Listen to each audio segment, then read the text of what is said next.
dada adalah abnormalitas rangka dada yang disebabkan oleh benturan pada dinding dada yang mengenai tulang rangka dada, pleura paru-paru, diafragma ataupun isi mediastinal baik oleh benda tajam maupun tumpul yang dapat menyebabkan gangguan sistem pernapasan. Pneumotoraks adalah luka atau cedera yang mengenai rongga toraks yang dapat menyebabkan kerusakan pada dinding toraks ataupun isi dari kalkum toraks yang disebabkan oleh benda tajam atau benda tumpul dan dapat menyebabkan keadaan gawat. Etiologi pada trauma toraks. Pada trauma toraks dapat dibagi menjadi dua, yaitu karena trauma tumpul 65% dan trauma tajam 34,9%. Penyebab trauma tumpul tersering adalah kecelakaan kendaraan bermotor. Dalam trauma akibat kecelakaan dapat dibagi menjadi 3 bagian akibat yang berbeda, yaitu benturan depan, benturan samping, benturan belakang, berputar, dan terguling. Dan penyebab trauma tajam dibagi atas 3 berdasarkan dengan energinya. Yang pertama, berenergi rendah seperti trauma tusuk, berenergi sedang seperti tembakan pistol, dan berenergi tinggi seperti tembakan senjata militer. Adapun penyebab trauma toraks yang lain adalah adanya tekanan yang berlebihan pada paru-paru yang bisa menyebabkan pneumotoraks seperti pada aktivitas menyelam. Trauma toraks dapat mengakibatkan kerusakan pada tulang kosta dan sternum, rongga pleura, saluran nafas, intratoraks, dan parenkim paru. Kerusakan ini dapat terjadi tunggal ataupun kombinasi tergantung dari mekanisme cedera.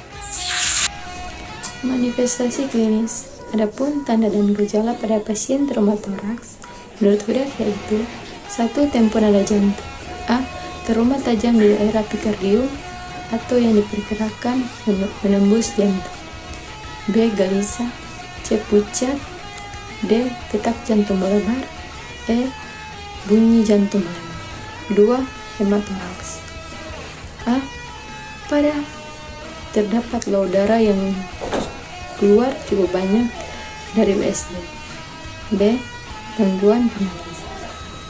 3. Pneumotoraks.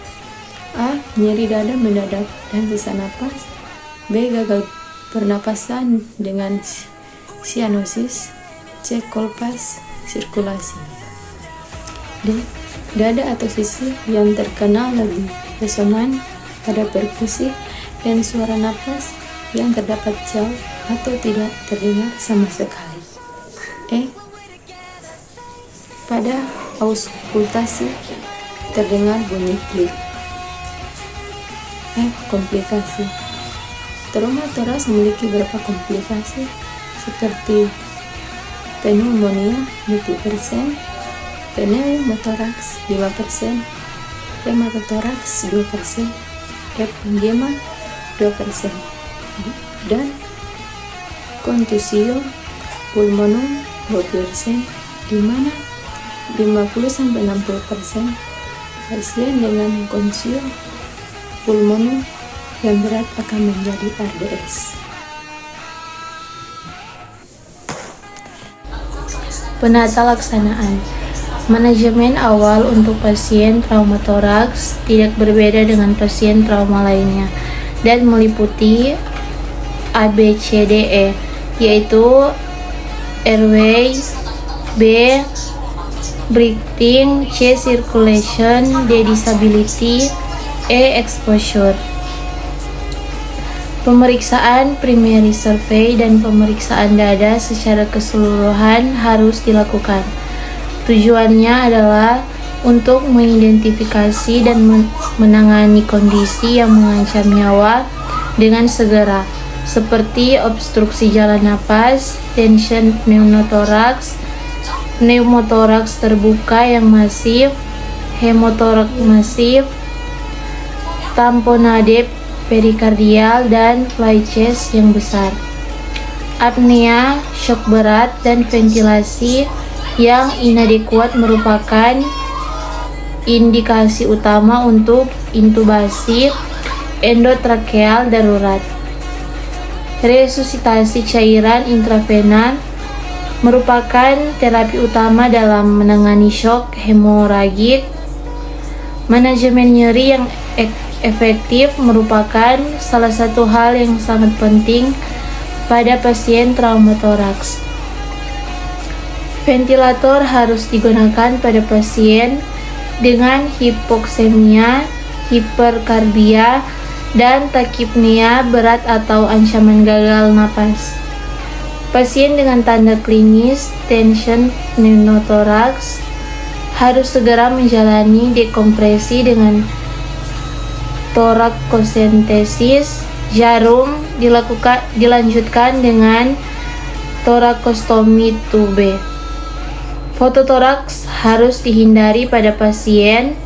Pasien ini karena diagnosis dapat ditegakkan secara klinis dan pemeriksaan X-ray hanya akan menunda pelaksanaan tindakan medis yang harus segera dilakukan. Pengobatan trauma dada atau tegang masih tergolong ringan dengan perawatan yang tepat. Cedera akan sembuh sendirinya dalam beberapa minggu dengan mengikuti metode RICE, yaitu RICE, hindari aktivitas berat terutama yang berkontribusi pada ketegangan otot atau otot dada tertarik. Sebaiknya istirahat badan sehingga pulih. ACE, kompres air ACE pada bagian dada yang cedera agar dapat membantu mengurangi rasa sakit. Lakukan 20 menit selama beberapa kali sehari. Selanjutnya komprehensif untuk mengurangi pembekakan, maka balut cedera dengan perban. Jangan balut terlalu kencang agar tidak menambah rasa sakit.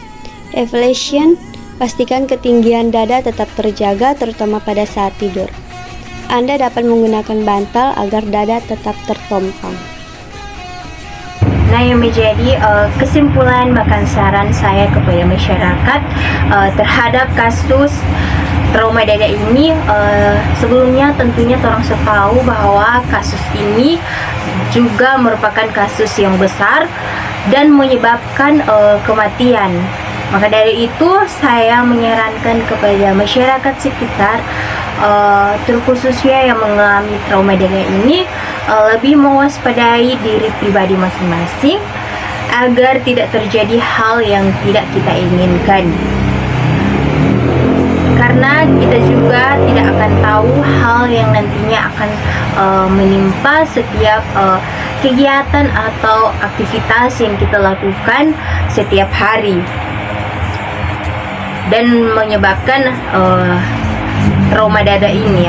Perawatan terhadap masyarakat ini sangat diperlukan untuk menunjang akan kesembuhan dari pasien yang mengalami trauma dada ini, dan nantinya kedepannya lebih mengurangi kasus tersebut.